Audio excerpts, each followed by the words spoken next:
మీ అందమైన ప్రయాణం ప్రారంభించండి. 49 మీ తల్లిదండ్రులు కావాలనే కలలను సాకారం చేయడానికి సహాయపడుతుంది. హలో అండి, నా పేరు doctor Suma, consultant 49 fertility centre Vijayawada.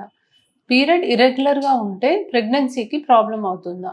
First and foremost irregular periods అంటే ఏంటి తెలుసుకోవడం చాలా ఇంపార్టెంట్. పీరియడ్ రావాల్సిన టైం కన్నా ఒక 2-3 రోజుల ముందు వెనక వచ్చినా కూడా చాలామంది ప్యానిక్ అవుతారు. ఇర్రెగ్యులర్ పీరియడ్స్ ఉన్నాయి మేడం, దానివల్లే ప్రెగ్నెన్సీ రావట్లేదు అని అనుకుంటూ ఉంటారు. సో నిజానికి రెగ్యులర్ పీరియడ్స్కి ఒక రేంజ్ ఉంటుందండి. ఆ రేంజ్ అనేది తెలిస్తేనే మీకు ఇర్రెగ్యులర్ పీరియడ్ అంటే ఏంటి, దానివల్ల ప్రాబ్లం అవుతుందా అనేది అర్థమవుతుంది. So periods usually 21 days to 35 days cycle వచ్చినా కూడా అది నార్మల్ కిందనే కన్సిడర్ చేస్తాం. సో 28 డేస్ ±1 వీక్ అని అంటాము. సో కొంచెం ఎర్లీగా వచ్చినా కొంచెం లేటుగా వచ్చినా మీరు పానిక్ అవ్వాల్సిన అవసరం లేదు. బట్ యూజువలీ కొంచెం ఎర్లీ సైకిల్స్ వస్తే ఎగ్ కౌంట్ ఏమైనా తగ్గుతుందేమో ఒకసారి స్కాన్ ద్వారా మీరు తెలుసుకుంటే మంచిది. లేట్‌గా వస్తుంది పీరియడ్ అంటే దానికి తగ్గట్టుగా కారణాలు కొన్ని ఉంటాయి. బట్ ఒక 2-3 డేస్ అటు ఇటుగా వస్తున్నాయి, ప్రతి నెల ఆల్మోస్ట్ అదే టైంకి వస్తుంది అంటే మీరు పానిక్ అవ్వాల్సిన అవసరం లేదు. రెండోది ఎన్ని రోజులు బ్లీడింగ్ అవ్వాలి. సో అప్ టు 7 డేస్ వరకు కూడా నార్మల్ అనే కన్సిడర్ చేస్తామండి.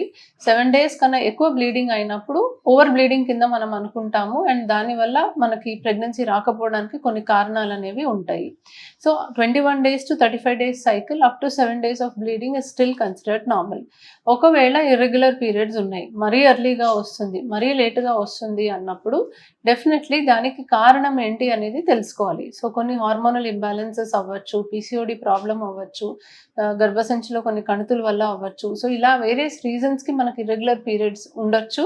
ఫస్ట్ ఆ రీజన్ ఏంటో తెలుసుకోవాలి, దానికి తగ్గట్టుగా ట్రీట్మెంట్ తీసుకోవాలి. ఎందుకంటే దానివల్ల ప్రెగ్నెన్సీ రాకపోవడానికి అవకాశం ఉంటుంది.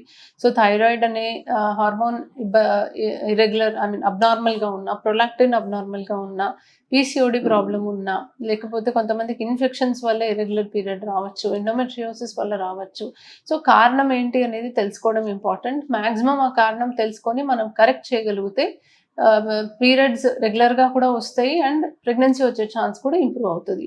So regular period is a sign that ovulation కరెక్ట్గా జరుగుతుంది అని అర్థం అండి. సో టైంకి పీరియడ్ వస్తున్న వాళ్ళలో యూజువలీ ప్రతి నెల ఎగ్ పెరిగి రిలీజ్ అవుతుంది అని మనం అనుకోవచ్చు. దీనివల్ల హస్బెండ్ వైఫ్ రెగ్యులర్గా కలిస్తే ప్రెగ్నెన్సీ వచ్చే ఛాన్స్ కూడా ఉంటుంది అని అనుకోవచ్చు.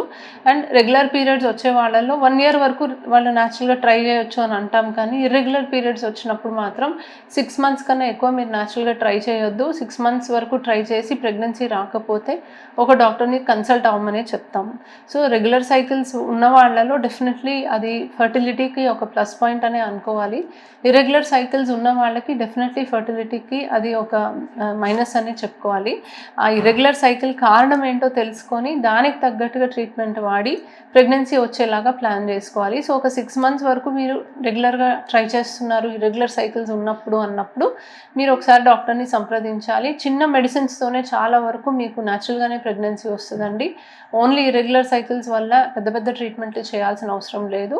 బట్ ఆ కారణం ఏంటో తెలుసుకొని ఎర్లీగా ట్రీట్మెంట్ చేసుకుంటే కొంచెంలోనే చిన్న ట్రీట్మెంట్స్ మందులతోనే మీకు ప్రెగ్నెన్సీ వచ్చే అవకాశం బాగుంటుంది. Thank you.